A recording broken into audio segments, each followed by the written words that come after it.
कंधों से मिलते हैं, कंधे कदमों से कदम मिलते हैं, हम चलते हैं जब ऐसे तो दिल दुश्मन के हिलते हैं। गुड मॉर्निंग जी साਰਿਆਂ ਨੂੰ, गुड मॉर्निंग भाई, गुड आफ्टरनून, गुड इवनिंग। की हाल चाल जी? वधिया सारे एकदम तंदुरुस्त हो? कोई दिक्कत तो नहीं है? बच्चा कह रहा है बहुत बढ़िया सर, आप सुनाओ क्या हाल चाल है? आपकी दुआएं अगर मेरे साथ हैं, आपकी दुआएं अगर मेरे साथ है तो मुझे क्या दिक्कत है बताओ? अपनी दुआएं हमेशा मेरे साथ रखना जी। और इवन अपनी दुआएं मेरे साथ नहीं, हर दुआ में सबको याद करके चलना कि सब तंदुरुस्त रहें जी।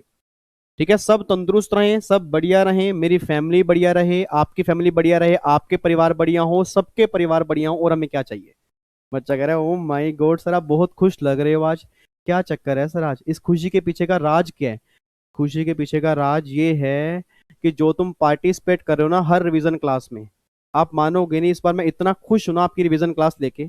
और अब मुझे लग रहा है कि वाकई स्टूडेंट दरबार की सीरीज हमारी दोबारा से सक्सेसफुल होने जा रही है आपकी वजह से। बट ये जो बहुत सारे बच्चे अब कम आना स्टार्ट हो गए हैं, पाप लगेगा उन्हें, पाप लगेगा सर। देखना ना, पाप लगेगा जब मैं डेली आ रहा हूं तो आपको भी डेली आना पड़ेगा। मैं आपको खींच के लेके आऊंगा कि चलो स्टूडेंट दरबार में हमें रिवीजन करनी है, ठीक है? तो प्लीज आपने डेली आना है, मैं भी डेली आऊंगा, आपको भी डेली आना है। जब तक हमारे एग्जाम नहीं होंगे ना तब तक मैं डेली आऊंगा। और सब जानते हैं जून में एग्जाम तो होंगे नहीं सर। जो हालात बाहर चल रहे हैं, कंफर्म है मेरी तरफ से, कंफर्म है कि जून में एग्जाम नहीं होंगे, एग्जाम 100% पोस्टपोन होंगे। बस अब ये देखना है कि नोटिफिकेशन कब आएगी, ठीक है जी। बट इसका मतलब ये नहीं है तैयारी नहीं करनी सर, जितनी ज्यादा तैयारी करोगे उतने बढ़िया नंबर आएंगे, क्योंकि सर जितने एग्जाम पोस्टपोन ज्यादा होंगे कंपटीशन बढ़ जाएगा। और अगर कंपटीशन बढ़ेगा, पेपर का लेवल बढ़ेगा, उस लेवल की हमें तैयारी करके जानी है, बस ये पर ध्यान देना। तो तैयारी में ना 1% भी कमी नहीं करेंगे, अपनी तरफ से अपना बेस्ट देंगे, बाकी ऊपर वाले के ऊपर है। ठीक है, चलो आओ जी इधर देखो ध्यान से। आज हमारे स्टूडेंट दरबार का नेक्स्ट सेशन आज हम स्टार्ट करने जा रहे हैं। और आज हमें सैलरी का ना एक टॉपिक करना है जी, प्रोविडेंट फंड का। ठीक है जी। वैसे आज मैं सोच रहा था क्लास मेरी 2 घंटे की होगी, बट क्लास मैं 2 घंटे की नहीं लूंगा, बल्कि आज मैं क्लास थोड़ी छोटी लूंगा। और मैं संडे को इस बार 2 घंटे क्लास लूंगा जी। संडे को शायद मैं आपके डाउट सेशन ना ले पाऊं, मैं रिवीजन क्लास लूंगा 2 घंटे की। उसमें हम क्या करेंगे? परक्यूजिट सारे करेंगे। तो संडे को हम करेंगे सारे परक्यूजिट, मतलब जितने भी कंप्लीट परक्यूजिट्स होंगे ना उसकी रिवीजन जो होगी वो मैं संडे को करवा दूंगा। ठीक है। तो आप ना मुझे कमेंट बॉक्स में, अभी नहीं, वीडियो के एंड में कमेंट बॉक्स में लिख देना कि या तो डाउट सेशन या परक्यूजिट। अब जहां मेजोरिटी होगी ना उसके बेस पे चलेंगे। अगर आप कहोगे संडे को डाउट सेशन और मंडे को परक्यूजिट तो भी मुझे कोई दिक्कत नहीं है। अगर आप कहोगे संडे को परक्यूजिट करवा दो, डाउट सेशन नेक्स्ट वीक में ले लेना, तो आप मुझे बता देना, जैसे आप बोलोगे वैसे कर लेंगे। ठीक है। बट आज हम क्या करेंगे? प्रोविडेंट फंड वाला कॉन्सेप्ट आज हम समझेंगे, उसमें जो छोटी छोटी अमेंडमेंट्स हैं उसको डिस्कस करेंगे और क्लास हम पैकअप करेंगे। स्टार्ट करें? पक्का पक्का? ओ माय गॉड, इतने क्यूट क्यूट से बच्चे सामने बैठते हैं ना, मुझे बड़ा अच्छा लगता है। इधर देखो ध्यान से, नहीं और स्टार्ट करते हैं। लो जी, लास्ट क्लास में ना, अब फटाफट से एक बार बताना जी, लास्ट क्लास में अभी तक सैलरी में सेक्शन 15 हमारा हो चुका है, सेक्शन 16 हम कंप्लीट कर चुके हैं, सेक्शन 17 परक्यूजिट वाला वो भी हमने स्टार्ट नहीं किया, सेक्शन 10 में अलाउंसेस और रिटायरमेंट बेनिफिट जो है ना वो ऑलमोस्ट हमारे कंप्लीट हो चुके हैं। अब जो अलाउंसेस के लास्ट क्लास में 2 क्वेश्चन थे, 95% बच्चों के दोनों सही थे, ये बहुत कमाल की बात है। और रिटायरमेंट बेनिफिट हमने ग्रेचुटी कंप्लीट कर लिया, पेंशन कंप्लीट कर लिया जी, रिट्रेंचमेंट कंप्लीट कर लिया, वीआरएस कंप्लीट कर लिया, और लीव इन कैशमेंट, ये पांचों पॉइंट हमने कंप्लीट कर लिए। आज हमें स्टार्ट करना है प्रोविडेंट फंड। इधर सुनो, आप ध्यान से, कहना क्या चाह रहा हूं सर। अब प्लीज क्लास में कोई बच्चा बातचीत नहीं करेगा, उम्मीद करूंगा एक बार प्रोविडेंट फंड आप पहले पढ़कर आए हो। अब जो भी आप पढ़कर आए हो ना उसको अपने दिमाग में लेके चलो, अब रिवीजन करने की तैयारी है। याद करो क्लास में ना जब हमने प्रोविडेंट फंड का कॉन्सेप्ट किया था तो मैंने कहा था प्रोविडेंट फंड की 2 कैटेगरी होंगी, एक तो होगा पीपीएफ, एक होगा ईपीएफ। अब अगर पीपीएफ की बात करूंगा, पीपीएफ मींस क्या होगा? Public provident fund. EPF means क्या होगा? Employ provident fund. अब बच्चा ये बात कहता है सर ये जो पब्लिक प्रोविडेंट फंड है, बट वो तो आपने कहा था सैलरी में कवर नहीं होता। मैं अभी भी कह रहा हूं सैलरी में कवर नहीं होता। इट मींस अगर किसी पर्सन ने पीपीएफ में कंट्रीब्यूट किया होगा उसका ट्रीटमेंट सैलरी में होता ही नहीं है। पहली बात तो रटने वाला बच्चा ये बात ध्यान दे कि भैया पीपीएफ की बातें होंगी तो बातें डिडक्शन के चैप्टर की होंगी, सैलरी की बातें नहीं होंगी। गवर्नमेंट ये बात कहती है कि भैया पीपीएफ में एम्प्लॉयर एम्प्लॉय की बात ही नहीं होती, नाम से ही पता लग रहा है पब्लिक प्रोविडेंट फंड। मतलब ये फंड जो है हमने पब्लिक के लिए बनाया है, एम्प्लॉय के लिए नहीं बनाया। इट मीन अगर आप एम्प्लॉय नहीं हो आप भी पीपीएफ में कंट्रीब्यूट कर सकते हो, मैं भी कर सकता हूं, हमारे फादर भी, मतलब जो पर्सन होंगे ना, चाहे वो एम्प्लॉय हो या ना हो, अगर पीपीएफ में कंट्रीब्यूट करेंगे उसका ट्रीटमेंट जो होगा डिडक्शन के चैप्टर में होगा, सैलरी में नहीं होगा। पहली बात तो ये, ठीक है जी, ये बात क्लियर हो गई। तो दो कैटेगरी होंगी, पीपीएफ और ईपीएफ। ईपीएफ मींस क्या हो गया, एम्प्लॉय प्रोविडेंट फंड। अब अगर मैं एम्प्लॉय प्रोविडेंट फंड की बात करूंगा ना, तो ईपीएफ की आपकी तीन कैटेगरी होती हैं। जब मैंने बोला ईपीएफ, तो ईपीएफ में तीन पीएफ आएंगे जी। एक तो आएगा एसपीएफ, एक आएगा आरपीएफ, एक आएगा यूआरपीएफ। और मुझे पता नहीं ऐसा क्यों लग रहा है, बच्चा कह रहा है सर हमें डाउट ना एसपीएफ में नहीं आता, हमें डाउट ना यूआरपीएफ में नहीं आता, हमें डाउट आता आरपीएफ में। और आज वही हमें बढ़िया तरीके से करना है। आज हमें वही बढ़िया तरीके से करना है कि अगर मान लो रिकॉग्नाइज प्रोविडेंट फंड होगा तो उस केस में ट्रीटमेंट क्या करेंगे, उसकी रिवीजन नहीं बहुत बढ़िया डिटेल में समझा दूंगा। तो अब रिवीजन क्लास छोड़ो, ऐसा समझा दूंगा आपको लगेगा नहीं रिवीजन है। बट पहली बात ये क्लियर करके चलो कि ईपीएफ में तीन पॉइंट होंगे जी। एक तो होगा एसपीएफ होगा, एक होगा आरपीएफ होगा, एक होगा यूआरपीएफ होगा। अब इन तीनों पॉइंट को करने से पहले ना, इन तीनों पॉइंट को करने से पहले कुछ बातें हमें ध्यान में रखनी होंगी जी। इधर सुनो ध्यान से, कौन सी बातें हमें ध्यान में रखनी है। अब पहली बात तो ना गवर्नमेंट ये बात कहना चाह रही है कि विवेक, अगर प्रोविडेंट फंड की बात कर रहे हैं तो प्रोविडेंट फंड की दो कैटेगरी होंगी, एक तो तूने का पीपीएफ होगा और एक तूने का ईपीएफ होगा। अब पहली बात, पीपीएफ को ना तू सैलरी से बाहर निकाल दे, इसका ट्रीटमेंट सैलरी में नहीं करना, इसका ट्रीटमेंट करना है डिडक्शन के चैप्टर में, इसको हम सैलरी में डिस्कस नहीं करेंगे। अगर ईपीएफ की बातें करेंगे तो ईपीएफ में तीन ईपीएफ होंगे, या तो ईपीएफ होगा एसपीएफ, या ईपीएफ होगा आरपीएफ, और या ईपीएफ होगा यूआरपीएफ। ये तीन बातें हमें करके चलनी। अब अगर एसपीएफ की बात करूंगा, एसपीएफ मींस क्या होता है, statutory provident fund. RPF means क्या होगा, रिकॉग्नाइज प्रोविडेंट फंड। और यूआरपीएफ का मतलब क्या होगा, अनरिकॉग्नाइज प्रोविडेंट फंड जो होगा उसको हम यूआरपीएफ बोलते हैं। अब बच्चा ये बात कहता है कि सर जो ये हमें तीनों प्रोविडेंट फंड करने हैं, क्या इन तीनों का ट्रीटमेंट हमें सैलरी में ही करना है? Answer is yes. ये तीनों पीएफ जो होंगे उसका ट्रीटमेंट हमें सैलरी में करना है। पीपीएफ का ट्रीटमेंट हमें सैलरी में नहीं करना, वो हमें डिडक्शन में करना, उसका सैलरी से कोई भी लिंक नहीं है।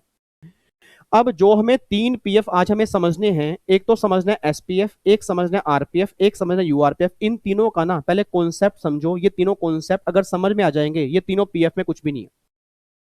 सर एक बात मैंने सोच के बताना, एक बात मैंने सोच के बताओ, एक्चुअल में पीएफ में होता क्या है? एक बार छोड़ो बुक में क्या लिखा हुआ है, एक बार छोड़ो बुक में क्या लिखा है, प्रैक्टिकली बात करते हैं जी।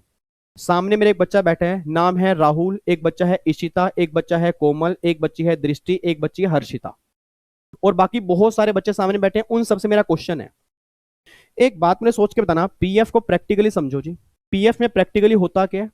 बच्चा कह रहा है सर पीएफ में प्रैक्टिकली पता क्या होता है कि एक फंड होता है, उसमें कुछ पैसा एम्प्लॉयर कंट्रीब्यूट करता है, कुछ पैसा एम्प्लॉय कंट्रीब्यूट करता है, फिर दोनों का पैसा जब मिल जाता है, इस लमसम पैसे को हम कहीं आगे इन्वेस्ट करते हैं, वहां से रिटर्न आती है, फिर रिटायरमेंट के बाद ना लमसम पैसा मिलता है। ये सारा पीएफ में होता है। मतलब आपने मुझे क्या बताया, सबसे पहले क्या होगा, एक फंड क्रिएट होगा, उस फंड में एम्प्लॉयर कंट्रीब्यूट करेगा, उस फंड में एम्प्लॉय कंट्रीब्यूट करेगा, दोनों का पैसा जब यहां पे मिल जाएगा, इस लमसम पैसे को कहीं इन्वेस्टमेंट करेंगे, उस इन्वेस्टमेंट से रिटर्न आएगी, और रिटायरमेंट पर क्या मिलेगा, लमसम पैसा मिलेगा। ये सारा कॉन्सेप्ट पीएफ का होता है। पहली बात तो ये। अब सबसे बड़ा मुद्दा ही निकल के आ रहा है, सबसे बड़ा मुद्दा ही निकल के आ रहा है। लेट्स टेक एन एग्जांपल, मान लो यहां पर ना एक फंड क्रिएट किया, इसका नाम है प्रोविडेंट फंड। यहां पर एक फंड क्रिएट किया, उसका नाम प्रोविडेंट फंड है। इस फंड में क्या होगा जी, एम्प्लॉयर जो होगा वो भी कंट्रीब्यूट करेगा, एम्प्लॉई जो होगा वो भी कंट्रीब्यूट करेगा। जब दोनों का पैसा यहां पे जुड़ जाएगा, इस पैसे को मार्केट में इन्वेस्ट करेंगे, हर साल ये काम चलता रहेगा। हर साल क्या होगा, एम्प्लॉयर भी कंट्रीब्यूट करेगा, एम्प्लॉय भी करेगा, रिटर्न आएगी, फिर एम्प्लॉयर करेगा, एम्प्लॉय करेगा, रिटर्न आएगी, एम्प्लॉयर करेगा, एम्प्लॉय करेगा, रिटर्न आएगी। हर साल ये काम चलता रहेगा।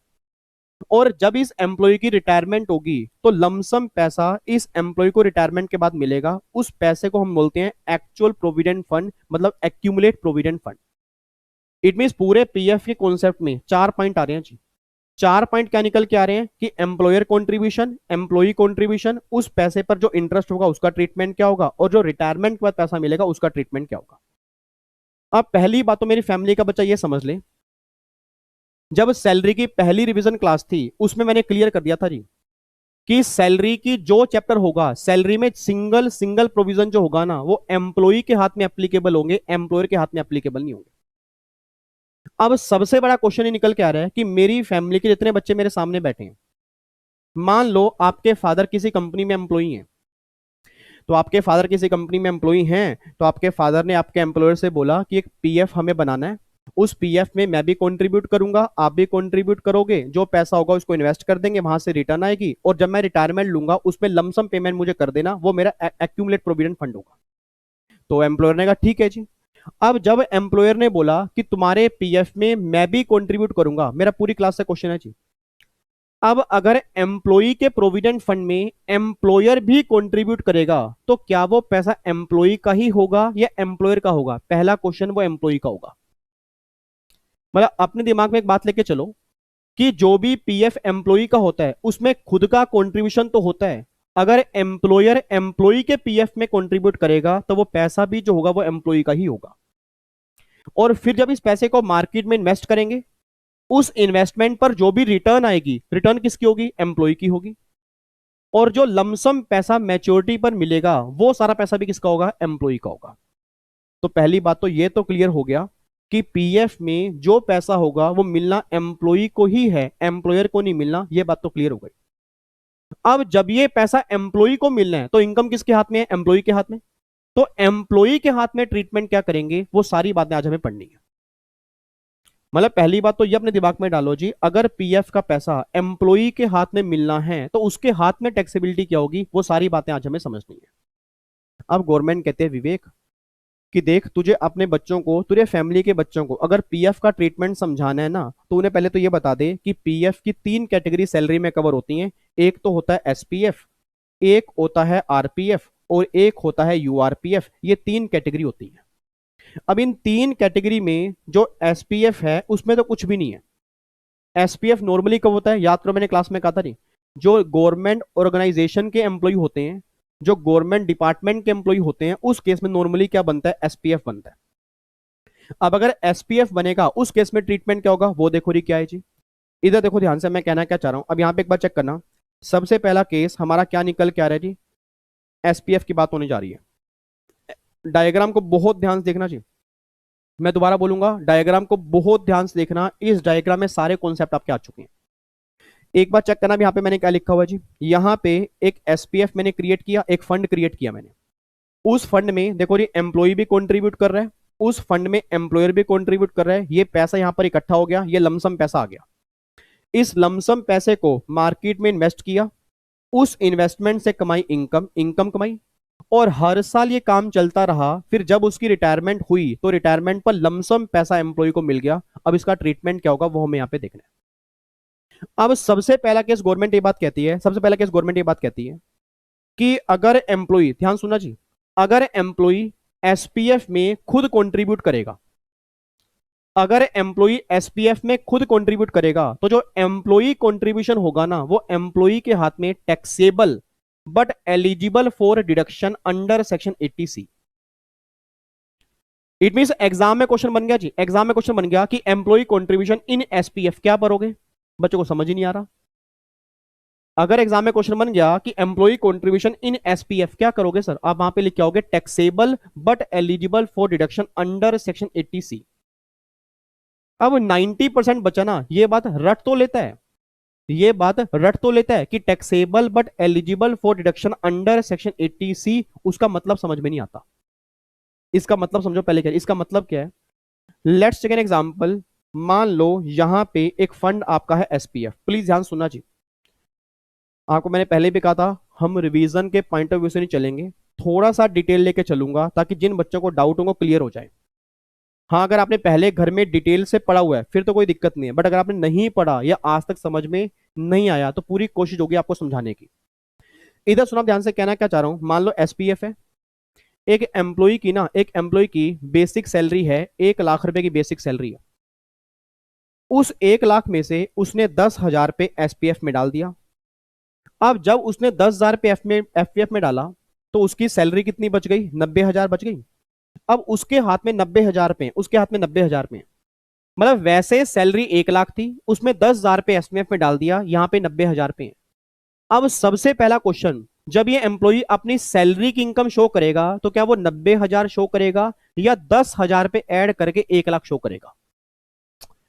सर आप रिप्लाई नहीं कर पा रहे, आपने वो लाइन पढ़ी है, वो लाइन समझी नहीं है। मैं दोबारा बोल रहा हूं जी, अगर सैलरी मेरी 1 लाख रुपए है, उसमें से 10,000 पे मैंने एसपीएफ में डाल दिए, 90,000 मेरे हाथ में है। अब अगर 90,000 मेरे हाथ में है तो मैं अपनी सैलरी 90 शो करूंगा या 10,000 पे ऐड करने के बाद 1 लाख शो करूंगा? तो गवर्नमेंट कह रही है विवेक कि जो 10,000 पे तूने अपने एसपीएफ में कंट्रीब्यूट किया ना, that is taxable, taxable but eligible for deduction under section 80C। मतलब जब तू सैलरी की इनकम शो करेगा तो 90,000 सैलरी शो नहीं करेगा, पूरी 1 लाख शो करेगा।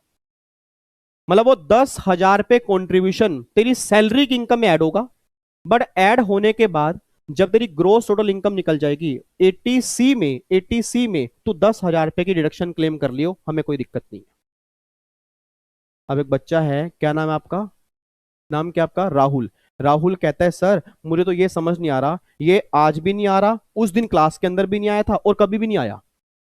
मुझे ये समझ नहीं आ रहा कि जब आपने बोला भाई 90,000 पे सैलरी में 10,000 पे कॉन्ट्रीब्यूशन ऐड करूंगा, दोबारा से 1 लाख सैलरी शो करूंगा, और फिर जब 10,000 पे 80C में से माइनस कर दूंगा तो फिर 90,000 ही तो आएगा। तो फिर गवर्नमेंट ऐसा क्यों कर रही है कि पहले 10,000 ऐड करके 10,000 माइनस करवा रही है? फिर गवर्नमेंट बोल दे कि ऐड ही नहीं होगा।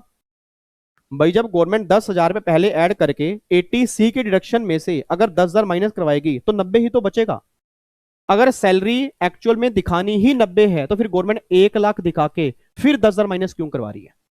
याद करो, मैंने क्लास में इसका लॉजिक आपको बताया था। अब मैं वो लॉजिक पे तो नहीं जा रहा, आपको मैं इतना बता देता हूं कि सर एक बात सोच के बोलना, अगर मान लो सैलरी यहां पे 1 लाख की बजाय 10 लाख होती, इधर देखो ध्यान से, इधर देखो, हेलो अंकल इधर देखो, अगर सैलरी आपकी 10 लाख होती, उस 10 लाख में से अगर एसपीएफ में 2 लाख कंट्रीब्यूट करते, अगर उस 10 लाख में से एसपीएफ में 2 लाख कंट्रीब्यूट करते तो हाथ में कितने बचते? 8 लाख बचते। तो गवर्नमेंट ने क्या बोला, ये 2 लाख रुपए टैक्सेबल, मतलब 2 लाख रुपए ऐड करके दिखाओ, और फिर माइनस किस में से करने हैं? 80C की डिडक्शन। आपसे बढ़िया पूरे विश्व में अब कौन जानता होगा 80C में डिडक्शन की लिमिट जो होती है वो 1.5 लाख होती है। अब सोच समझ के बोला, क्या पूरा 2 लाख माइनस करूंगा ये 1.5 लाख? 1.5 लाख करूंगा तो कहीं ना कहीं 50,000 पे टैक्सेबल हो गया। और अगर गवर्नमेंट ये बोल देती कि एम्प्लॉई कंट्रीब्यूशन नॉन टैक्सेबल, तो पूरा का पूरा 2 लाख नॉन टैक्सेबल हो जाता। अच्छा,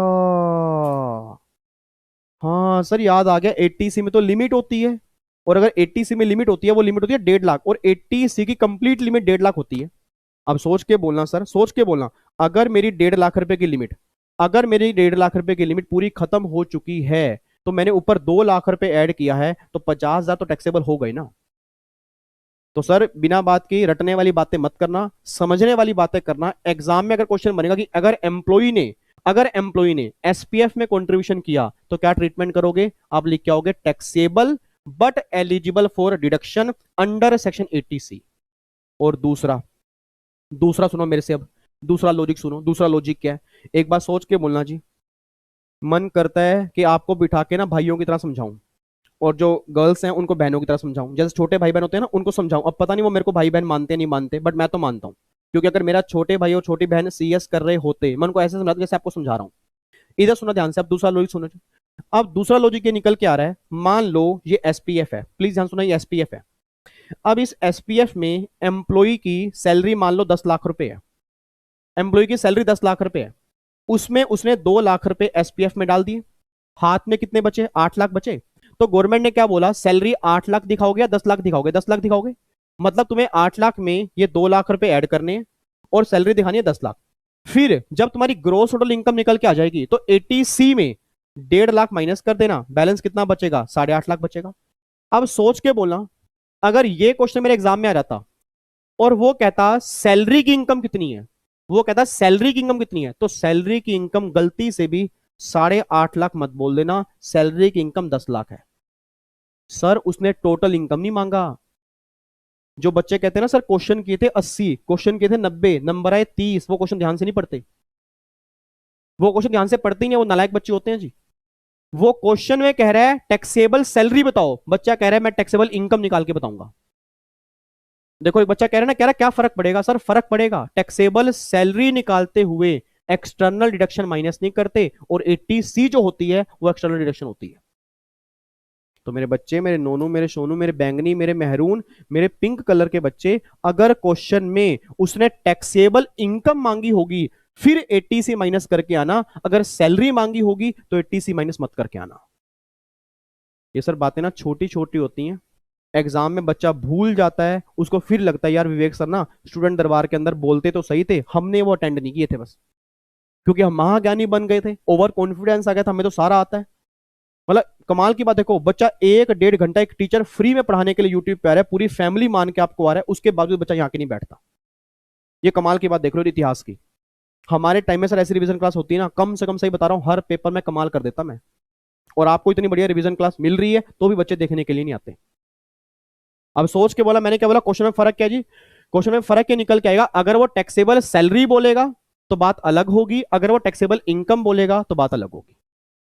तुमने फटाफट से बोल दो जी, एसपीएफ में, दोबारा बोलो, एसपीएफ में अगर एम्प्लॉय ने कंट्रीब्यूशन किया, अगर एसपीएफ में एम्प्लॉय ने कंट्रीब्यूशन किया तो क्या ट्रीटमेंट करोगे, taxable but eligible for deduction under section 80C, but maximum 1.5 lakh रुपए की लिमिट होगी, बस ये बात ध्यान रखो। अब बच्चा कहता है सर मेरे फादर ना गवर्नमेंट डिपार्टमेंट में काम करते हैं और पापा ना कह रहे हैं कि बेटे मुझे ना एसपीएफ ही मिलता है।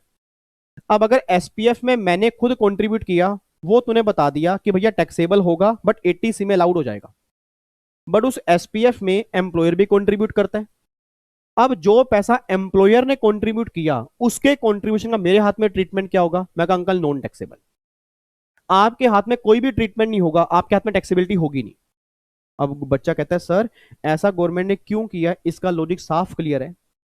गवर्नमेंट कह रही है ये डिपार्टमेंट हमारा है, ये ऑर्गेनाइजेशन हमारी है, हम अपने एम्प्लॉय के प्रोविडेंट फंड में जितना मर्जी कंट्रीब्यूट करें, हम टैक्सेबल नहीं करेंगे। मतलब अगर एग्जाम में क्वेश्चन बन गया कि अगर एम्प्लॉयर एम्प्लॉय के एसपीएफ में कंट्रीब्यूट कर रहा है तो क्या ट्रीटमेंट करोगे, नॉन टैक्सेबल। ठीक है जी। अब देखो यहाँ पे क्या आ गया जी, नॉन टैक्सेबल आ गया।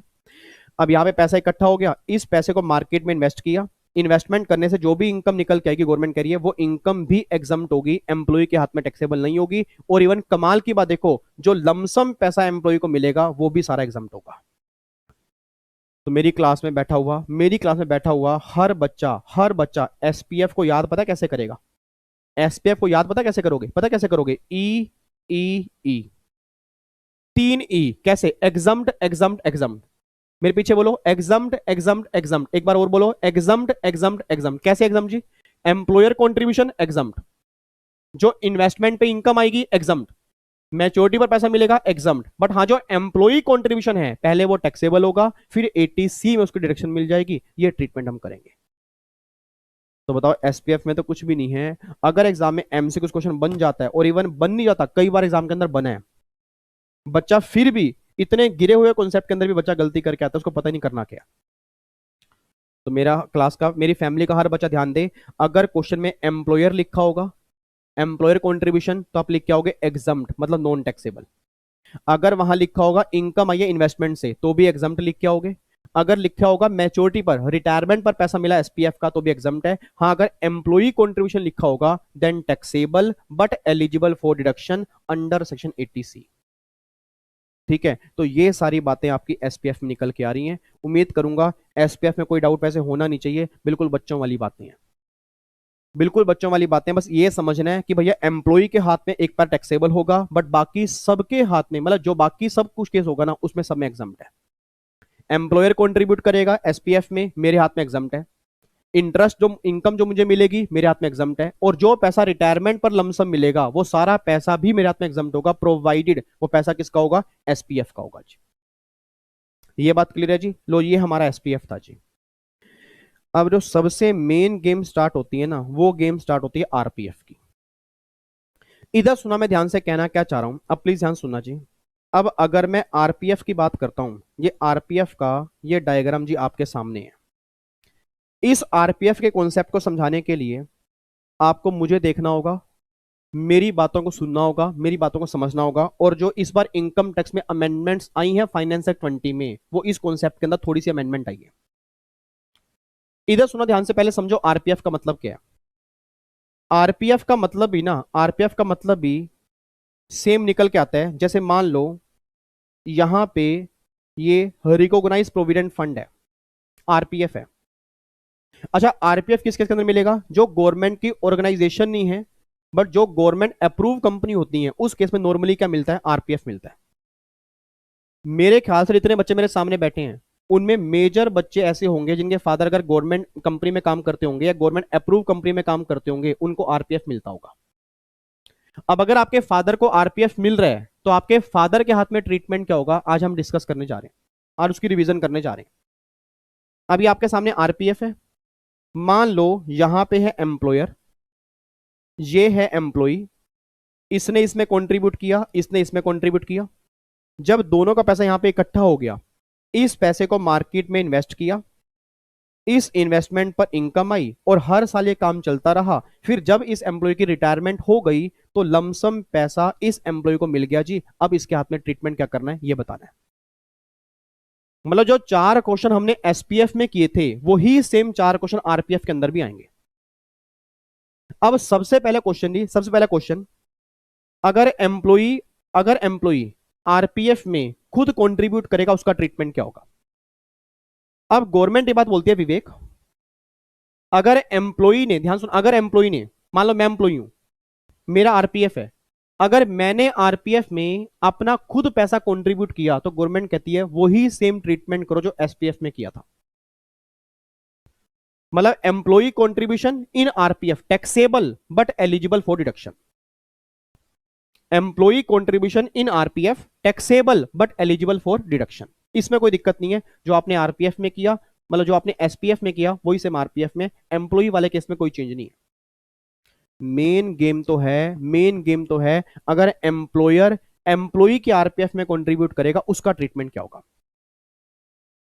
सीधो के बैठो जी, सीधो के बैठो, पहले नालायक लेट के क्लास देख रहे हैं कई बच्चे, और कई बच्चे अपने व्हाट्सएप पे मैसेज कर रहे हैं, लगे हुए हैं, हेलो बेबी अभी ना स्टूडेंट दरबार चल रहा है तो मैं ना अभी आपको बात नहीं कर सकता, फिर वो ब्रेकअप वाली बातें मत करना, मैं अभी ना ये आपसे बात कर ही नहीं पाऊंगा। व्हाट्सएप पहले ऐसा करो, व्हाट्सएप पे सबको मैसेज कर लो, क्लास देखते हुए व्हाट्सएप पे मैसेज कर लो, क्योंकि फ्री टाइम तो यही है आपका।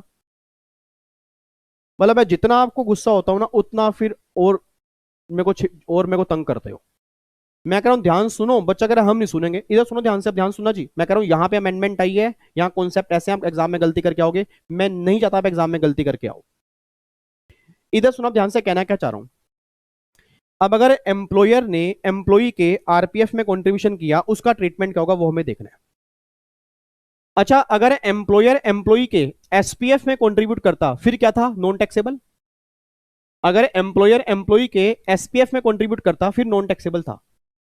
बट अगर एम्प्लॉयर एम्प्लॉई के आरपीएफ में कंट्रीब्यूट करेगा तो गवर्नमेंट कह रही है विवेक उस केस में हम नॉन टैक्सेबल तो नहीं करेंगे, ये तो कंफर्म है। क्योंकि अगर हम नॉन टैक्सेबल कर देंगे फिर तो वो क्या बन जाएगा, एसपीएफ बन जाएगा ना। तो एसपीएफ और आरपीएफ में फर्क क्या, सुना फर्क क्या, कि अगर एम्प्लॉयर एम्प्लॉई के आरपीएफ में कंट्रीब्यूट करेगा, अगर एम्प्लॉयर का कंट्रीब्यूशन एम्प्लॉई की सैलरी के 12% तक है,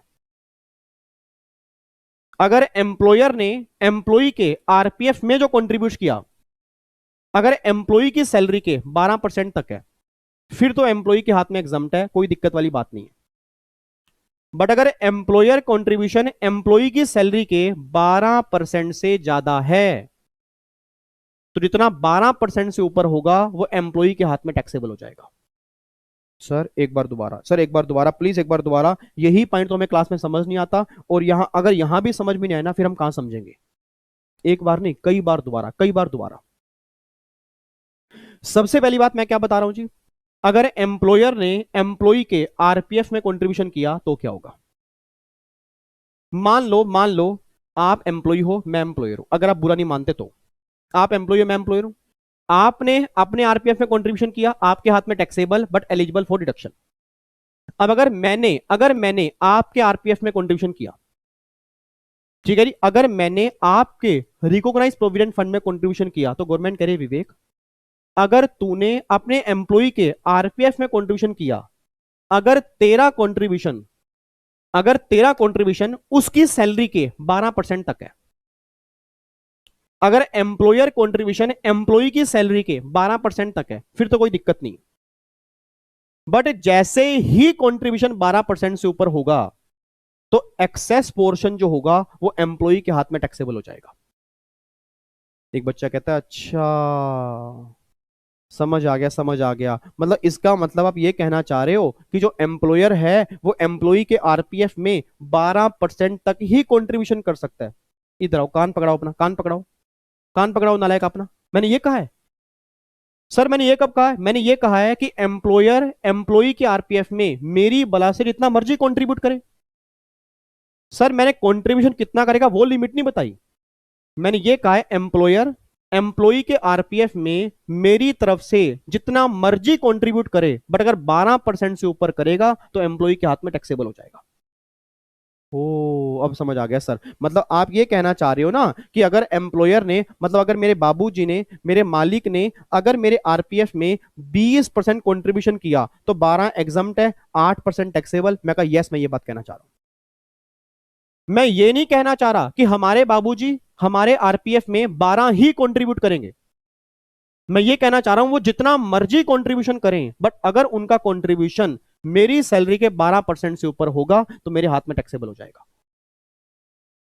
और सैलरी का मतलब क्या है जी? सैलरी मींस क्या है? सैलरी मींस जब एग्जम्पशन निकालेंगे 12% निकालेंगे, salary means basic salary plus में डीए उठोए वाला और प्लस में commission percentage based on turnover. वही सैलरी जो आपने वो ग्रेचुटी और लीव सैलरी या एचआरए के अंदर ली थी, वही सेम सैलरी यहां पे निकल के आ रही है। तो भैया वही सेम सैलरी निकाल लो, उसका 12% एग्जम्प्ट है, उसका 12 से ऊपर वाला टैक्सेबल है। अब जो मैं कह रहा हूं ना 12% एग्जम्प्ट है, यहां भी एक अमेंडमेंट आ चुकी है। जब यहां भी एक अमेंडमेंट आ चुकी है, उसको आराम से डिस्कस करेंगे। अभी सिर्फ इतना समझो, अभी अमेंडमेंट नहीं करवा रहा, अभी इतना बता रहा हूं 12% एग्जम्प्ट है, 12 से ऊपर वाला टैक्सेबल है। मेरा पूरी क्लास से क्वेश्चन है, मेरा पूरी क्लास से क्वेश्चन है। एग्जाम में क्वेश्चन आ गया जी, प्लीज ध्यान सुनना जी। एग्जाम में क्वेश्चन आ गया, एग्जाम में क्वेश्चन आ गया जी। एम्प्लॉयर ने एम्प्लॉय के आरपीएफ में 20% ऑफ बेसिक सैलरी कंट्रीब्यूशन किया। एम्प्लॉयर ने एम्प्लॉय के आरपीएफ में 20% ऑफ बेसिक सैलरी कंट्रीब्यूशन किया, तो एम्प्लॉय के हाथ में कितना टैक्सेबल होगा ये बता दो जी।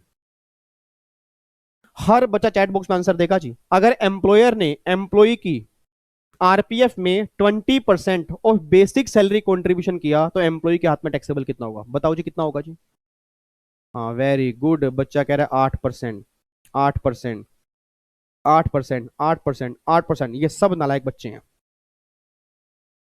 ये सब रटने वाले बच्चे हैं। और इनको नालायक भी नहीं, महान नालायक बच्चे बोलूंगा जी। आप मेरी बात का बुरा मानते हो, बुरा लगना भी चाहिए, अगर दिल पे लगेगी तभी बात बनेगी। एक बात मुझे सोच के बताना, आपने 8% कैसे बोल दिया? सर आपने 8% कैसे बोला? बच्चा कह रहा है सर अभी तो आपने कहा कि 12% एग्जम्प्ट है, 12 से ऊपर वाला टैक्सेबल है। अब अगर कंट्रीब्यूशन 20% है, अगर 12 एग्जम्प्ट है तो 8 ही तो टैक्सेबल होगा। बस यही गलती हर बच्चा करके आता है, वही आप करके आ जाना।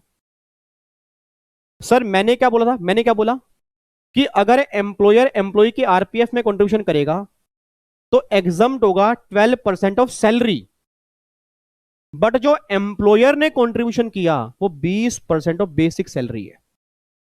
और मुझे निकालना है सैलरी का, मुझे निकालना है सैलरी का। और मेरी सैलरी में सिर्फ बेसिक सैलरी नहीं आती, डीए उठोए वाला प्लस में कमीशन परसेंटेज भी आती है। तो सर फिर इस केस में कैसे निकालेंगे? इस केस में आप ऐसे निकालोगे, जितना उसने कंट्रीब्यूशन किया, उसने किया बेसिक का ना, तो बेसिक सैलरी का 20% निकाल लो, उसको यहां लिख लो। और फिर वो सैलरी निकालो, कौन सैलरी निकालो? बेसिक सैलरी प्लस में डीए उठोए वाला प्लस में कमीशन, वो सैलरी निकाल के उसका 12% निकालो। फिर इसके 20% को इसके 12% से चेक करो, जितना डिफरेंस होगा वो टैक्सेबल करना। कई नालायक बच्चों की तरह 8% टैक्सेबल करके आ जाओ। आप में से कई नालायक बच्चे होंगे सर, रटने वाले बच्चे होंगे। वो होता क्या बोलेंगे, अच्छा 12 एग्जम्प्ट है 20 किया, 12 एग्जम्प्ट है 20 किया, 12 एग्जम्प्ट है 20 किया, 8 टैक्सेबल, 8 टैक्सेबल, 8 टैक्सेबल। वो पीछे वाले को भी गलती करवा के आ जाएंगे। सर 8 ऐसे टैक्सेबल नहीं होगा। हाँ अगर ये लिखा होता कि 20% कंट्रीब्यूशन किया सैलरी का, और सैलरी मींस वही सैलरी का, तब मैं कहता 8% टैक्सेबल है।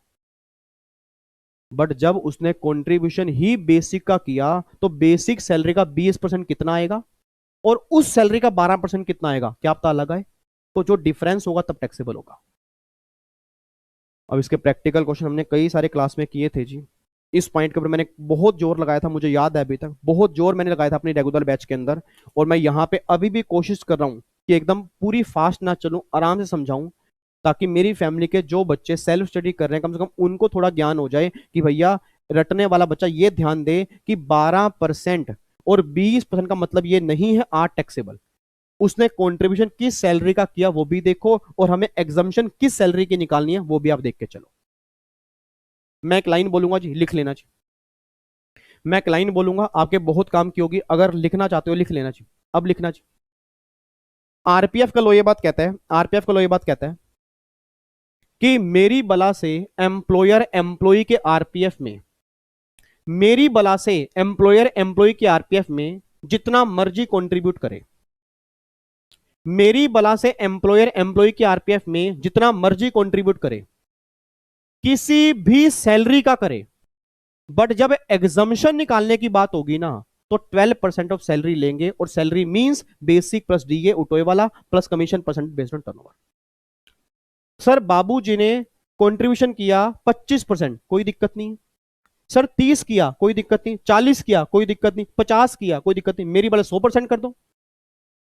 सर मेरी बला से 100% कर दो, मेरे को क्या देखना है, 12 तक एग्जम्प्ट है, 12 से ऊपर वाला टैक्सेबल है। भैया मेरी बला से एम्प्लॉयर उसकी सैलरी का पूरा 100% कंट्रीब्यूशन कर दे, गवर्नमेंट करिए हमें क्या दिक्कत है, हम एग्जम्प्ट करेंगे 12, बाकी टैक्सेबल कर देंगे। और उसने कंट्रीब्यूशन किस सैलरी का किया वो भी फर्क नहीं पड़ता। एग्जाम में क्वेश्चन आ गया जी 25% कंट्रीब्यूशन बेसिक सैलरी का किया होगा, अब हम क्या करेंगे, बेसिक का 25% निकाल लेंगे और जो हम सैलरी लेते हैं उसका 12% निकाल लेंगे, फिर चेक करेंगे कि ये 25% इस सैलरी के 12 से कितना ऊपर है, वो टैक्सेबल हो जाएगा। तो रटने वाला बच्चा ये बात ध्यान दे। हाँ जी हेलो, रटने वाला बच्चा ये बात ध्यान दे कि ये मत देखे कि अच्छा 12 से ऊपर वाला टैक्सेबल, 12 से ऊपर वाला टैक्सेबल है, बट आंखें बंद करके मत लिख के आना कि भैया 20 किया 12 एग्जम्प्ट है 8 टैक्सेबल। पहले ये भी देख लेना 20 किया किसका है। अगर 20 उसी सैलरी का किया है जिसका हमें 12 निकालना है फिर तो 8 टैक्सेबल है, बट अगर 20 किया किसी और सैलरी का तो पहले उस सैलरी का 20 निकालो, फिर जो हम सैलरी लेते हैं उस सैलरी का 12 निकालो, फिर डिफरेंस चेक करो, वो डिफरेंस आप टैक्सेबल करो। अच्छा भाई साहब, तभी तो सर आरपीएफ में डाउट्स आते हैं, ये पॉइंट हमें समझ में आते ही नहीं। ये पॉइंट आपको नहीं, कईयों को समझ में नहीं आते।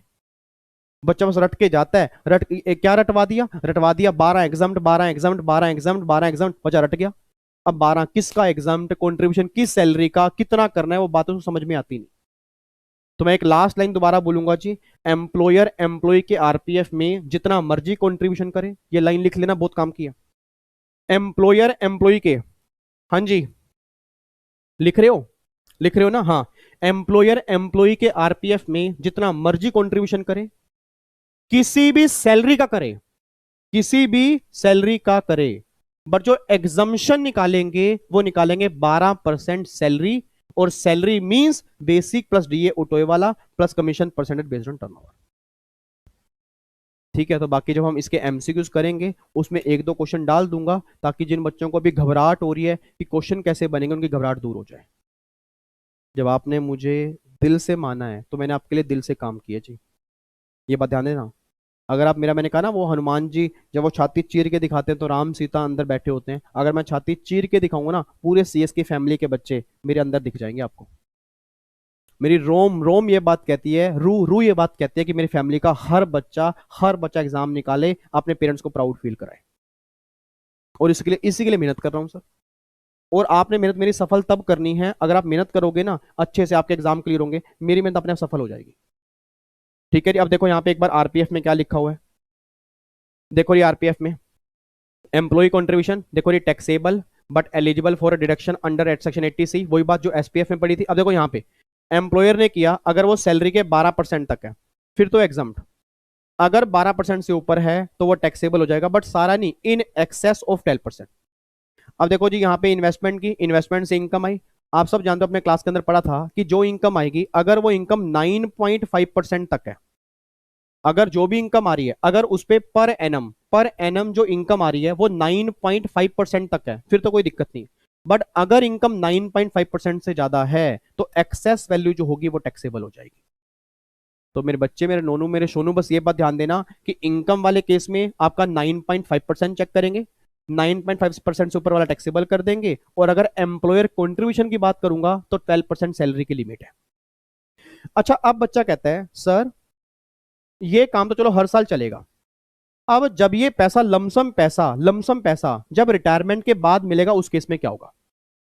भाई आपने एसपीएफ में तो कहा था कि जो पैसा रिटायरमेंट के बाद मिलेगा सारा एग्जम्प्ट होगा, कुछ भी टैक्सेबल नहीं होगा। तो क्या आरपीएफ वाले केस में ऐसा है? आरपीएफ वाले केस में ऐसा है नहीं, बट हो सकता है। मैं दोबारा बोलूंगा, आरपीएफ वाले केस में ऐसा है नहीं, बट हो सकता है। तीन कंडीशन है, तीन कंडीशन। इन तीनों में से अगर सिंगल कंडीशन भी सेटिस्फाइड कर दी, इन तीन कंडीशन में से अगर सिंगल कंडीशन भी सेटिस्फाइड कर दी, गवर्नमेंट कहती है 100% आरपीएफ जो रिटायरमेंट के बाद मिलेगा सारा एग्जम्प्ट होगा। एक बार दोबारा से गवर्नमेंट कह रहे विवेक, जैसे एसपीएफ में क्या था, वहां पे कोई कंडीशन नहीं थी, वहां पे तो ये लिखा था कि भैया अगर एसपीएफ का पैसा रिटायरमेंट के बाद मिलेगा तो सारा एग्जम्प्ट होगा। बट आरपीएफ वाले केस में तीन कंडीशन है, अगर इन तीन में से सिंगल कंडीशन भी किसी एम्प्लॉय ने सेटिस्फाइड कर दी फिर तो सारा पैसा एग्जम्प्ट है, अदरवाइज एग्जम्प्ट नहीं है। याद करो क्लास में तीन कंडीशन, कोई बच्चा है जो चैट बॉक्स में लिख सकता है? पहली कंडीशन क्या थी? एम्प्लॉय ने जॉब छोड़ी हो 5 साल के बाद। अगर एम्प्लॉय ने जॉब छोड़ी 5 साल या उसके बाद तो सारा पैसा आरपीएफ का एग्जम्प्ट हो जाएगा। सेकंड कंडीशन, एम्प्लॉय ने अगर 5 साल से पहले जॉब छोड़ी है, उसका रीजन क्या है? उसकी तबीयत खराब हो गई जी, वो काम करने लायक नहीं है। एम्प्लॉयर ने अपना बिजनेस ही बंद कर दिया। अब अगर एम्प्लॉयर का बिजनेस ही बंद हो चुका है 2 साल के बाद, इसमें मेरी गलती क्या है? या तीसरा था रीजन बियॉन्ड कंट्रोल, मतलब उस कंपनी में आप काम नहीं कर पा रहे, एनवायरमेंट अच्छा नहीं है, वहां के एम्प्लॉइज अच्छे नहीं है, वहां पे आपको कुछ दिक्कत आ रही है, तो गवर्नमेंट कह रही है उस केस में अगर आप जॉब छोड़ दोगे 5 साल से पहले तो भी आरपीएफ जो होगा आपका एग्जम्प्ट हो जाएगा। तो पहला केस क्या हो गया जी? अगर 5 साल या उससे पहले जॉब छोड़ी है तो एग्जम्प्ट है। सेकंड केस हो गया अगर 5 साल से पहले है। पहला इशू क्या है? आपकी हेल्थ खराब है। दूसरा, एम्प्लॉयर का बिजनेस डिसकंटिन्यू हो गया। तीसरा, रीजन बियॉन्ड कंट्रोल, मतलब ऐसा रीजन है जो आपके कंट्रोल में नहीं है, आपको जॉब छोड़नी ही पड़ेगी, उस केस में आरपीएफ एग्जम्प्ट हो जाएगा। एंड तीसरी कंडीशन है, अगर आप इस एम्प्लॉय से दूसरे एम्प्लॉय के वहां पे जा रहे हो और ये पैसा आपने कैश में नहीं लिया, आपने इसको बोला कि ये पैसा मेरे नए एम्प्लॉयर के यहां पे ट्रांसफर करवा दो, और इन दोनों एम्प्लॉयर को मिला के अगर 5 साल आपके हो चुके हैं तो सारा आरपीएफ एग्जम्प्ट हो जाएगा। एक बार दोबारा बोलूंगा, जैसे मान लो अभी मैं काम करता हूं जी रिलायंस कंपनी में। रिलायंस कंपनी में 30 साल काम किया, सॉरी रिलायंस कंपनी में 3 साल काम किया, जॉब छोड़ दी। अब 3 साल के बाद जॉब छोड़ी, जो आरपीएफ मिलेगा टैक्सेबल होना चाहिए। मैंने कहा आरपीएफ मुझे मत दो, मैं जा रहा हूं टाटा कंपनी के अंदर और ये पैसा यहां ट्रांसफर करवा दो। टाटा कंपनी में 30 साल काम किया, 3 साल। अब जब वहां पे 3 साल काम किया और यहां पे 3 साल काम के, टोटल कितने हो गए? 6 साल। तो जो पैसा आरपीएफ का मिलेगा वो सारा एग्जम्प्ट हो जाएगा। गवर्नमेंट ये बात कहना चाह रही है, मतलब गवर्नमेंट ये बात कहना चाह रही है कि अगर तुम जॉब शिफ्ट करते हो और पुरानी कंपनी से पैसा निकालने की बजाय अगर नई कंपनी में ट्रांसफर करवा दोगे और नई कंपनी और पुरानी कंपनी मिला के दोनों के 5 साल हो चुके हैं तो आरपीएफ वाला तुम्हारे हाथ में एग्जम्प्ट हो जाएगा। बस ये बात ध्यान दो। एक बच्चा कहता है सर अगर मान लो तीनों में से मान लो कोई भी कंडीशन सेटिस्फाई नहीं होती, उस केस में क्या होगा? फिर होगा टैक्सेबल, बट सारा नहीं, सारा टैक्सेबल नहीं होगा जी। मैं दोबारा बोल रहा हूं, सारा टैक्सेबल नहीं होगा, वही टैक्सेबल होगा जो पहले टैक्सेबल नहीं हुआ था। जो ऑलरेडी पहले टैक्सेबल हो चुका है वो दोबारा टैक्सेबल नहीं होगा। एक बात मैंने सोच के बोलना, जब एम्प्लॉयर ने, हेलो इधर देखो, जब एम्प्लॉयर ने एम्प्लॉय के आरपीएफ में कंट्रीब्यूट किया होगा तो मैंने कहा था 12% एग्जाम, 12 से ऊपर वाला टैक्सेबल। अब 12 से ऊपर वाला तो ऑलरेडी टैक्सेबल हो चुका है ना, तो एग्जाम कितना था? 12%। तो गवर्नमेंट कह रही है अब रिटायरमेंट के बाद जो टैक्सेबल करेंगे वो 12% तक करेंगे जो पहले एग्जाम हुआ था। देखो मैंने यहाँ पे क्या लिखा है, आपको मैं दिखाता हूं।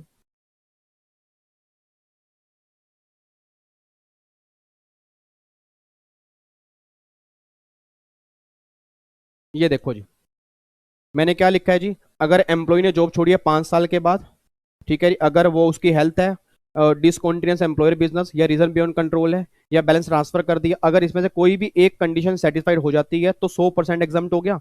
और अगर आप कंडीशन सेटिस्फाई नहीं करते, देखो amount not tax previously shall become taxable, that is up to 12% और अप टू 9.5%।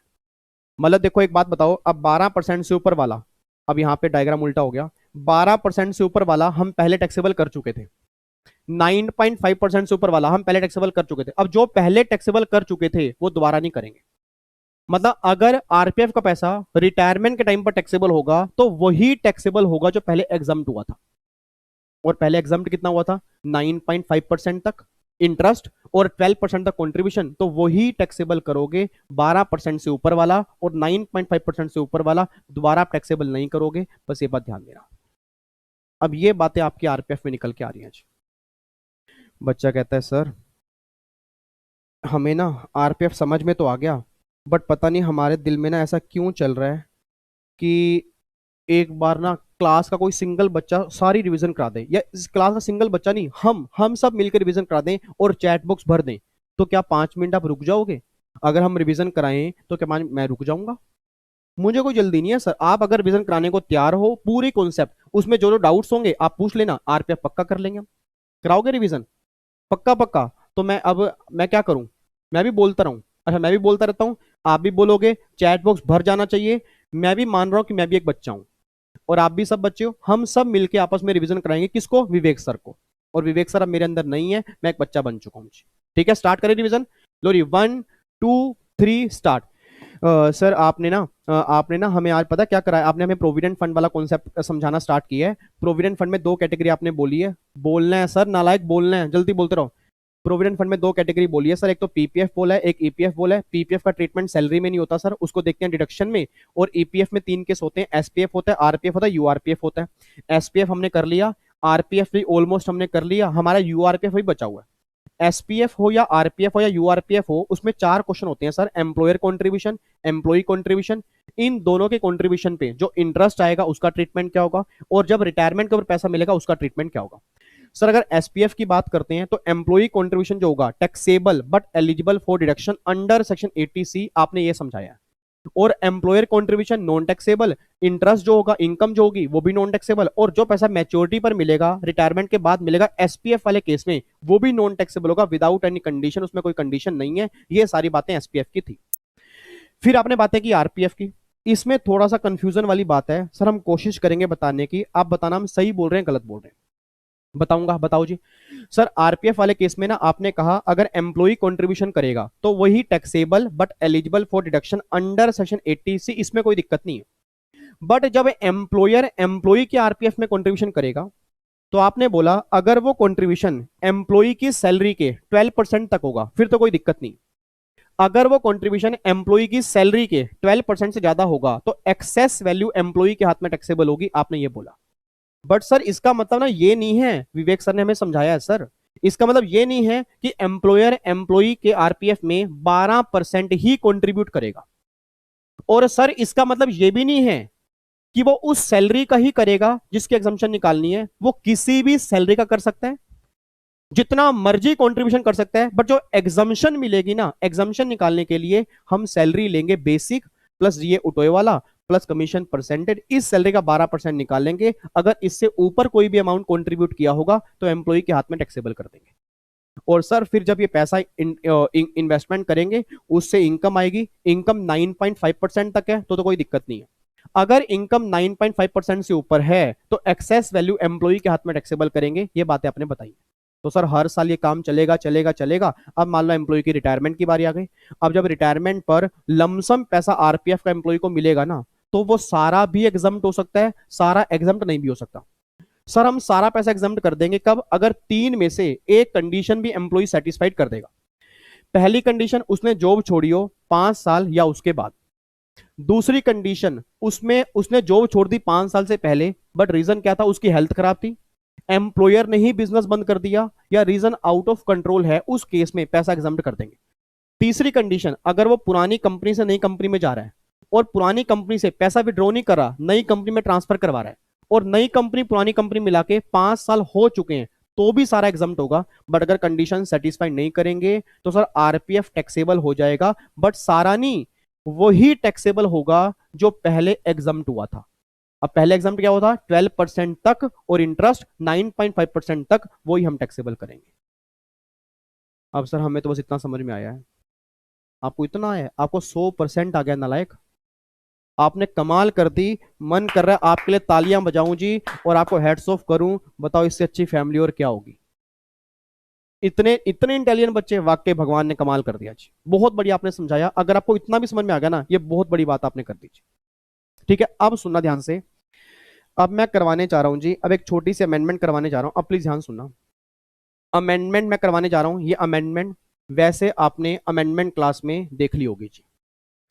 सैलरी की जब मैंने अमेंडमेंट करवाई थी उसमें आपने देख ली होगी, वहां मैंने क्वेश्चन भी करवाया था, मैंने समझाया भी था। इधर सुना ध्यान से, अमेंडमेंट क्या करवाने चाह रहा हूं।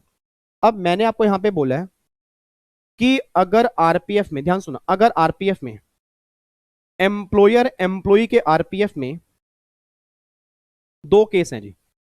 अगर 12% तक कंट्रीब्यूट करेगा और 12% से ज्यादा कंट्रीब्यूट करेगा। मेरा पूरी क्लास से क्वेश्चन, मेरा पूरी क्लास से क्वेश्चन है, अगर 12% से ऊपर कंट्रीब्यूशन करेगा फिर तो क्लियर है एक्सेस वैल्यू हो जाएगी टैक्सेबल। कोई दिक्कत तो नहीं है। अगर एम्प्लॉयर एम्प्लॉय के आरपीएफ में 12% से ऊपर कंट्रीब्यूट करेगा फिर तो टैक्सेबल हो ही जाएगा, उसमें कोई चेंज नहीं है।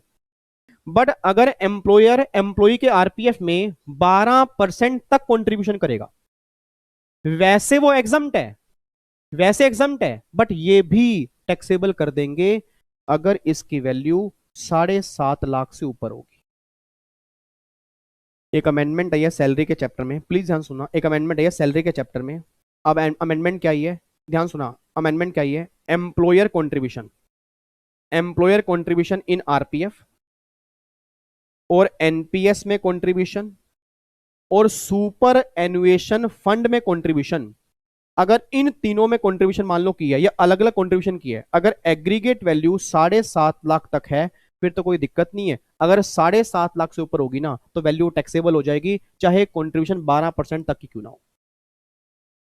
ठीक है जी, ये डिटेल में मैं दोबारा बोल रहा हूँ, ये होश मत उड़ाओ जी अपने। बच्चा करे यार भाई ऐसा कर, मत्थे माथे पे ना यार वो चुन्नी बांध रहे यार, सिर दर्द हो रहा है मेरा, ये समझ नहीं है अमेंडमेंट के। आएगी कैसे अमेंडमेंट क्लास, तो देखी नहीं। इतना बोलने के बाद भी नहीं देखी, एक बार देख लेना। उसके अंदर मैंने विद क्वेश्चन मैंने कराया कॉन्सेप्ट। वहां पर मैंने साफ साफ बोला है 12% से ऊपर वाला टैक्सेबल है, 12% तक एग्जम्प्ट है, बट 12% तक वाला भी टैक्सेबल हो सकता है अगर भैया कंट्रीब्यूशन जो है वो 7.5 लाख से ऊपर चला जाए। मतलब अपना एक लिमिट आ गई है, अब एक लिमिट आ गई है कि 7.5 लाख तक है, कोई दिक्कत नहीं है। अगर 7.5 लाख से ऊपर होगा तो एक्सेस वैल्यू जो होगी वो टैक्सेबल हो जाएगी, चाहे वो कंट्रीब्यूशन 12% तक की क्यों ना हो। और 12% से ऊपर वाला तो पहले भी टैक्सेबल था, आज भी टैक्सेबल है, बस ये पर ध्यान देना। और ये 7.5 लाख, 7.5 लाख की लिमिट, 7.5 लाख की लिमिट सर एक केस में नहीं है। आरपीएफ, एनपीएस और सुपर एनुएशन फंड, इन तीनों को मिलाकर 7.5 लाख की लिमिट है। अगर क्वेश्चन में तीनों दिए होंगे, तीनों को एग्रीगेट कर दोगे। अगर दो दिए होंगे, दोनों को एग्रीगेट कर दोगे। अगर दिया एक ही होगा तो फिर एक की लिमिट 7.5 लाख होगी। ठीक है जी, तो लिखाओ मैं बताऊं एक क्वेश्चन। ऐसा करो, इधर देखो ध्यान से, इधर देखो, ये देखो जी। चलो समझाई देता हूं यार, कई बच्चों के चेहरे उतरे हुए हैं तो मुझे अच्छे नहीं लगते। ये लो जी, एक एम्प्लॉय की सैलरी है 80 लाख, एम्प्लॉय की सैलरी 80 लाख। ठीक है जी, employer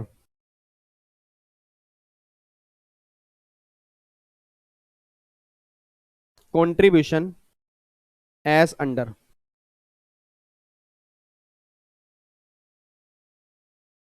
contribution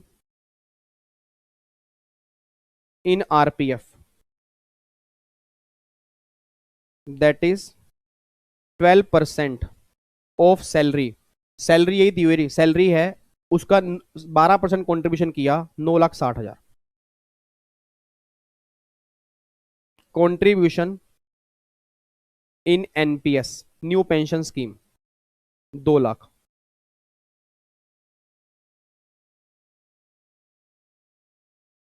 contribution in approved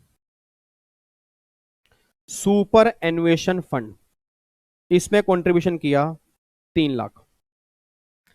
अब वो ये कहना चाह रहे हैं जी, बताओ जी क्या टैक्सेबल होगा।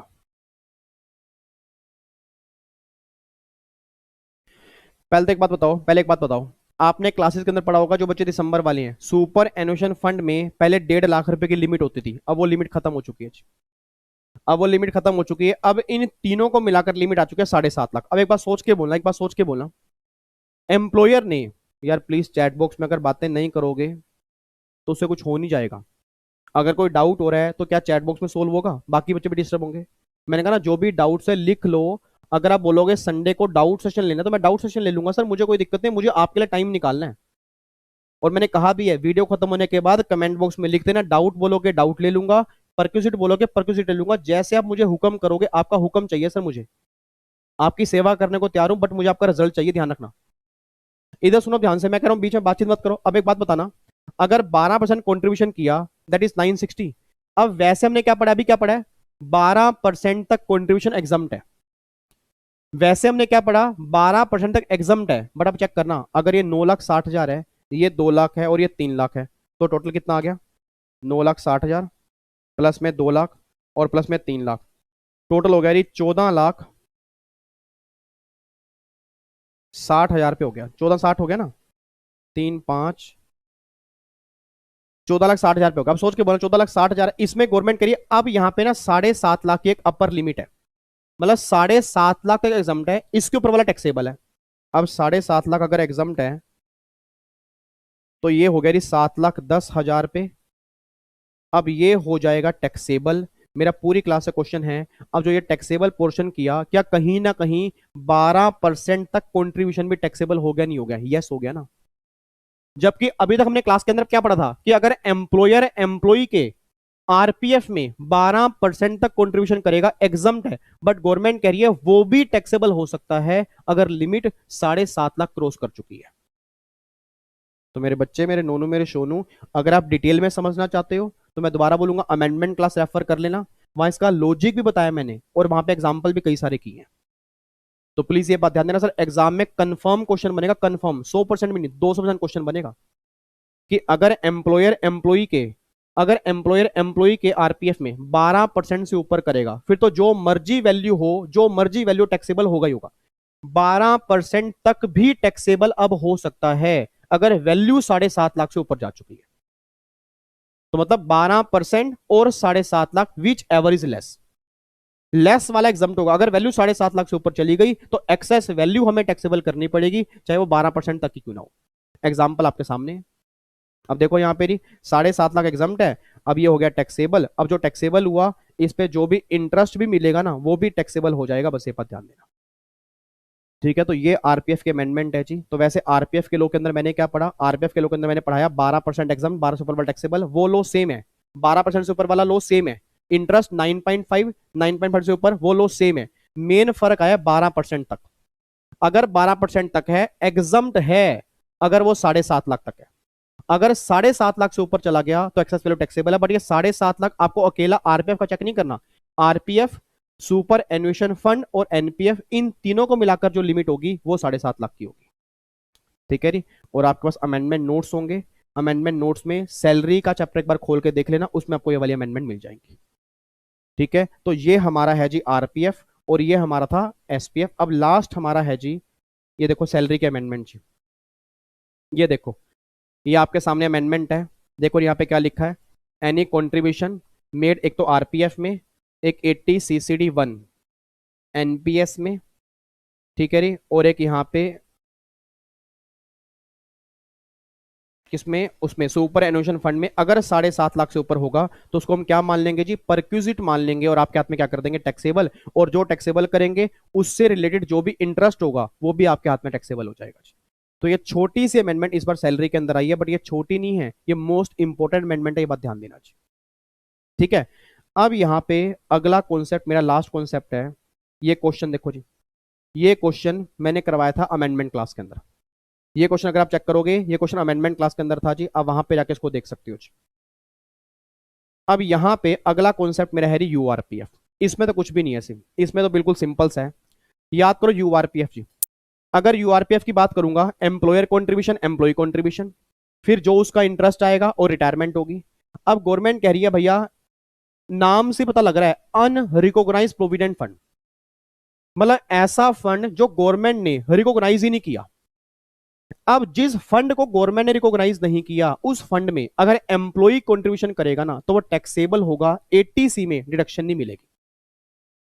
एसपीएफ में क्या लिखा था? एसपीएफ में taxable but eligible for deduction, RPF में taxable but eligible for deduction, URPF में taxable but not eligible for deduction. तो अगर एग्जाम में क्वेश्चन आरपीएफ का बना तो डिडक्शन मिलेगी, एसपीएफ का बना डिडक्शन मिलेगी, यूआरपीएफ वाले केस में सिर्फ टैक्सेबल होगा, एम्प्लॉय को 80C नहीं मिलेगा। बस ये बात ध्यान दो। देखो मैंने क्या लिखा हुआ है कि एम्प्लॉय वाले केस में जी, एम्प्लॉय वाले केस में यहां पे आपका आ जाएगा taxable but not eligible for deduction under section 80C। मतलब टैक्सेबल होगा बट 80C में कोई भी डिडक्शन नहीं मिलेगी, ये बात ध्यान देना। अब बच्चा कहता है सर दो यूआरपीएफ वाले केस में तो टैक्सेबल ज्यादा करना चाहिए ना, मैं कहा बिल्कुल ज्यादा करना चाहिए। अब बच्चा कहता है सर फिर अगर एम्प्लॉयर कंट्रीब्यूट करेगा तो यहां तो टैक्सेबल करना चाहिए, मैं कहा नहीं। अब गवर्नमेंट कहती है employ contribution taxable but not eligible for deduction, और जो एम्प्लॉयर कंट्रीब्यूट करेगा ना वो एम्प्लॉय के हाथ में होगा नॉन टैक्सेबल। इवन जो इन्वेस्टमेंट करेंगे उस पर जो इनकम आएगी वो भी क्या होगी? Non taxable. अब एक बच्चा कह रहा है भाई क्या चक्कर है, मतलब आरपीएफ में टैक्सेबल किया और यूआरपीएफ में जहां ज्यादा टैक्सेबल होना चाहिए वहां सर कह रहे हैं employer contribution non taxable, interest non taxable. ऐसा क्यों? इसका एक लॉजिक है, याद करो मैंने क्लास में समझाया था। अगर मैं यहां पे ही टैक्सेबल कर देता तब टैक्स ज्यादा आता, या जब रिटायरमेंट के बाद लमसम पैसा मिलेगा, इकट्ठा पैसा मिलेगा, तब टैक्स लगाऊंगा तब ज्यादा आएगा। ऑब्वियस सी बात है बाद में ज्यादा आएगा। तभी गवर्नमेंट ने कहा हेलो यूआरपीएफ वालों ध्यान रखना, हम पागल नहीं है, हमें पागल मत समझो। हमने यहाँ पे नॉन टैक्सेबल इसलिए किया है क्योंकि जब ये पैसा एम्प्लॉय को रिटायरमेंट के टाइम पर लमसम पैसा मिलेगा उस टाइम हम टैक्सेबल कर देंगे। तो उस टाइम जो पैसा लमसम मिलेगा उसके चार हिस्से होंगे, एक तो एम्प्लॉयर कॉन्ट्रीब्यूशन उसका इंटरेस्ट, एम्प्लॉय कॉन्ट्रीब्यूशन उसका इंटरेस्ट। अब जो एम्प्लॉयर कॉन्ट्रीब्यूशन है वो टैक्सेबल होगा, उसका इंटरेस्ट टैक्सेबल होगा, एम्प्लॉय कॉन्ट्रीब्यूशन नॉन टैक्सेबल। क्यों? रीजन बोलो क्यों नॉन टैक्सेबल? क्योंकि वो ऑलरेडी पहले ही टैक्सेबल हो चुका है, दोबारा क्यों करेंगे। बट हाँ जो उसके कॉन्ट्रीब्यूशन पे इंटरेस्ट होगा ना वो टैक्सेबल होगा। बस ये बात ध्यान देना चाहिए। ये जो एम्प्लॉयर कॉन्ट्रीब्यूशन और इंटरेस्ट जो है ये टैक्सेबल करोगे सैलरी हेड में, और जो एम्प्लॉय कॉन्ट्रीब्यूशन का इंटरेस्ट होगा ना वो सैलरी में नहीं होगा, वो अदर सोर्स में टैक्सेबल होगा। बस ये बात ध्यान दो। तो मेरे बच्चे, मेरे नोनू, मेरे सोनू, मेरे बैंगनी, मेहरून कलर के जितने बच्चे मेहरून कलर वाले हैं वो ध्यान देंगे, और बाकी सब बच्चे भी ध्यान देंगे जी। इतना बात ध्यान देना। यूआरपीएफ में अगर मैं ड्यूरिंग जॉब की बात करूंगा, एम्प्लॉय कंट्रीब्यूशन टैक्सेबल और डिडक्शन नहीं मिलेगी, एम्प्लॉयर कंट्रीब्यूशन नॉन टैक्सेबल, ठीक है, उसका इंटरेस्ट जो होगा वो भी नॉन टैक्सेबल, बट सारा पैसा हम रिटायरमेंट पर टैक्सेबल करेंगे। एम्प्लॉयर कंट्रीब्यूशन टैक्सेबल करेंगे सैलरी में, उसके कंट्रीब्यूशन पे जो इंटरेस्ट आएगा वो भी टैक्सेबल करेंगे सैलरी में। एम्प्लॉय कंट्रीब्यूशन नॉन टैक्सेबल, क्यों? क्योंकि पहले टैक्सेबल हो चुका है, उसके कंट्रीब्यूशन पे जो इंटरेस्ट आएगा वो टैक्सेबल होगा, बट वो अदर सोर्स में करेंगे, सैलरी में नहीं करेंगे। अब ये अदर सोर्स में क्यों करेंगे इसका लॉजिक मैं क्लास में डिस्कस कर चुका था, अब मैं लॉजिक पे नहीं आ रहा जी। आपको लॉजिक मैंने डिटेल के अंदर बताया था कि क्या रीजन है अदर सोर्स का। अभी बस इतना ध्यान दो रिवीजन पर्पस के लिए कि भैया अगर एम्प्लॉय कंट्रीब्यूशन का जो इंटरेस्ट होगा, अगर वो बोलेंगे किस हेड में टैक्सेबल करोगे तो अदर सोर्स में, और बाकी जो का वो सैलरी में टैक्सेबल करोगे। तो ये तीन प्रोविडेंट फंड हैं जिसमें मेन टाइम हमारा आरपीएफ के अंदर लगा है जी, ठीक है। तो वैसे अगर मैं रिवीजन की बात करता तो 15 से 20 मिनट में रिवीजन खत्म हो जाती है जी, अगर आप पहले पढ़ के बैठे हो, बट मैंने 1 घंटा लगाया किसके लिए? सिर्फ आपके लिए। अगर फिर भी समझ में नहीं आया रिक्वेस्ट करूंगा पीछे करके दोबारा सुन लेना। आरपीएफ की अमेंडमेंट समझ में नहीं आई, अमेंडमेंट क्लास देख लेना, क्योंकि अमेंडमेंट क्लास जब तक नहीं देखोगे डिटेल में समझ में नहीं आएगा। हाँ अगर अमेंडमेंट क्लास देखी है फिर समझ में आ जाएगा, बट बिना अमेंडमेंट क्लास देखे आपको थोड़ा बहुत ओवरव्यू पता लगेगा बट डिटेल में नहीं आएगा जी, ठीक है। तो ये हमारा सारा कॉन्सेप्ट प्रोविडेंट फंड का था जी। तो अब जाके सैलरी में फाइनली मैं ये बोल सकता हूं कि अलाउंसेस और रिटायरमेंट बेनिफिट सारे हो चुके हैं। सेक्शन 15 चार्जिंग सेक्शन वो हो चुका है, 16 डिडक्शन वो हो चुका है। अब हमारा सिर्फ सेक्शन 17 जो परक्यूजिट वाला है ना, अब वो हमारा बचा हुआ है जी, ठीक है। क्या कह रहे हो? 5 मिनट, 5 मिनट के अंदर एक बार तीनों पीएफ दोबारा समझा दूं? बच्चा कह रहा है कि सर आपकी जान नहीं छोड़ेंगे हम, आप हमें रिवीजन करा के जाओ, यहाँ पे ऐसे कैसे जा रहे हो? देखो हद हो गई है तो बिल्कुल ही। 5 मिनट के आप हमारी रिवीजन के लिए ला सकते हैं? 5 मिनट क्यों, 10 मिनट लगा दूंगा, आप बोलो तो सही। आओ जी फटाफट से, अब देखो 2 मिनट। अच्छा पहले तो जो बच्चे अब सेशन छोड़ के भाग रहे हैं, क्योंकि जिनको समझ में आ गया वो भाग रहे हैं ना, आपने कमेंट बॉक्स में वीडियो खत्म होने के बाद बताना है संडे को डाउट सेशन या परक्यूसिट। जहां मेजोरिटी होगी वही हम लेंगे, बट आपने अभी खत्म होने के बाद बताना है, वीडियो खत्म होने के बाद, कि डाउट सेशन या परक्यूसिट। जो आप हुक्म करोगे वही कर देंगे जी। बट आज ही बता देना सर, आज ही बताना। उसके बेस पे फिर मुझे प्लानिंग करनी पड़ती है, मुझे नोट्स बनाने पड़ते हैं। ठीक है, तो आज रात तक, आज रात को 12 बजे तक जितने मैसेज आएंगे उसको मेजोरिटी देख लेंगे, मेजोरिटी जहां होगी उसके बेस पे हम संडे को क्लास रखेंगे। ठीक है, चलो फटाफट से रिवीजन करा रहा हूं जी। हम जल्दी देखो जी, पीएफ की 2 कैटेगरी, इधर देखो जी। पीएफ की 2 कैटेगरी कौन कौन सी? पीपीएफ और ईपीएफ। पीपीएफ हमारे किसी काम का नहीं है, सैलरी से बाहर निकाल दिया। ईपीएफ की 3 केस होंगे, कौन कौन से? एसपीएफ, आरपीएफ और यूआरपीएफ। एसपीएफ में 4 क्वेश्चन, आरपीएफ में 4 क्वेश्चन, यूआरपीएफ में 4 क्वेश्चन। 4 क्वेश्चन कौन से? Employer contribution, employee contribution, interest और retirement. Employer contribution, employee contribution, interest और रिटायरमेंट। दोबारा बोलो, employer contribution, employee contribution, interest और रिटायरमेंट।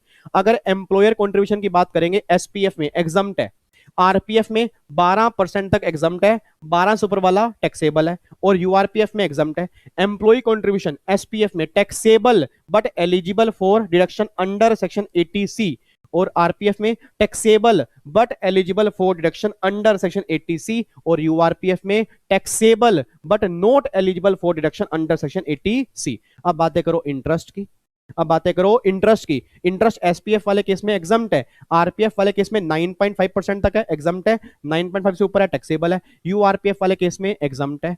अब बात करो जी मैच्योरिटी पर।